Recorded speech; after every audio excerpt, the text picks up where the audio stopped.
हमारे लिए जरूरी है अल्लाह पर यकीन मजबूत। जिसका यकीन अल्लाह पर मजबूत हो गया वो अल्लाह वाला बन गया। थोड़ा इम्तिहान आता है, आजमाइशें आती है, और इतनी आती है ना कि आदमी पुकार उठता है कि कब मदद भेजे। हाँ, एंड पर आती है उसकी मदद, एंड पर। मगर जब आती है तो फिर अपनी शान के लायक आती है। उतना इंसान को इंतजार करना चाहिए। हम जल्दी मचाते हैं। नबियों ने कहा कि मौला अब इंतहा हो गई।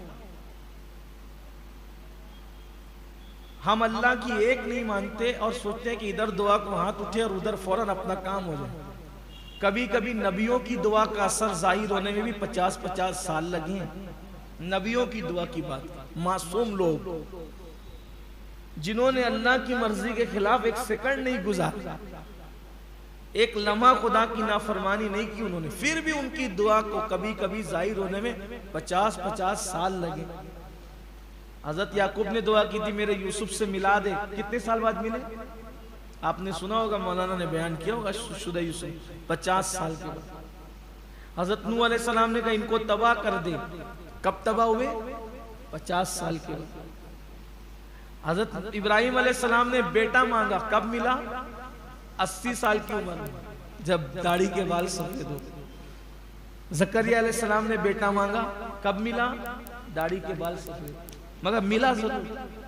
देखो मिला जरूर। दुआ अल्लाह मोमिन की रद्द नहीं करता, बस दुआ के लिए यकीन चाहिए। मोमिन की दुआ कभी रद्द नहीं होती। ये मत सोचना कि हमारी कबूल नहीं होती, सबकी कबूल होती। कुछ लोग सोचते हैं मौलाना हम तो गुनहगार है, हमारी कबूल नहीं होती। नहीं, ये आपकी गलत फहमी, कबूल होती। हाँ, असर देर से जाहिर हो सकता है, लेकिन कबूल सबकी होती। और कभी कभी इतना बड़ा काम कर जाती है दुआ कि उसका असर जाहिर होने से बड़ा काम अपना हो जाता है। क्या होता है पता है? यही मुसलमानों, असल में इल्म नहीं है ना, सारी पंचायत इसी में। जब हम दुआ करते हैं तो कभी असर जाहिर हो जाता है तो हम कहते हैं दुआ कबूल हो गई। लेकिन एक दुआ की तासीर यह भी है कि हम दुआ करते हैं और वो दुआ हमारी बलाओं से जंग करती है और बलाओं को हार देती है और हमें बलाओं से बचा लेती है। आप कहते हैं ना एक्सीडेंट हो गया, जान बच गई, अगर किसी की दुआ काम आ गई। वो किसी तो किसी है, वो तेरी दुआ का असर। हाँ, तो मांग कुछ रहा था, वो बला तेरी दुआ की बरकत से करे। अब बताएं कितना बड़ा काम किया दुआ ने।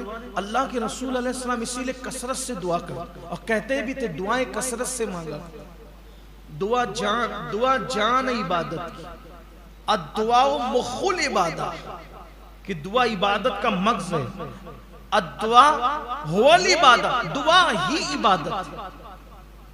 बहुत दुआ किया, बहुत मांगा करो, थका मत करो मांग, और इस यकीन से मांगा करो कि वो जरूर देगा, देता है। मांगने वाला चाहिए। ये भी मैं लोगों को कहता हूं कि सिर्फ नेकों की नहीं सुनता, गुनहगारों को भी सुनता, क्योंकि वह हम गुनहगारों का भी रब है। और दुआ की कबूलियत के लिए नेक होना शर्त नहीं है, इतना याद रख। दुआ की कबूलियत के लिए ये जुमले को दिल पे हमेशा जिंदगी भर लिखना, अपनी नस्लों में मुंतकिल कर देना, काम की चीज। दुआ की कबूलियत के लिए नेक होना जरूरी नहीं है, दुआ की कबूलियत के लिए यकीन होना जरूरी है। जिसका यकीन है अल्लाह पर उसको मिलता है, और अगर नेक आदमी भी ढुलबुल यकीन से मांगेगा तो उसको भी नहीं। जाओ, जो दुआ ढुलबुल यकीन से मांगी गई वो रद्द ही होती है, और जो दुआ यकीन से मांगी जाती है वो होती है, होता है, काम बनते हैं। उस पर जैसा गुमान करोगे वैसा पाओगे। फरमाता है कि मैं तेरे गुमान के मुताबिक फैसला करूं। आज मुसलमान के पास यकीन नहीं रहा।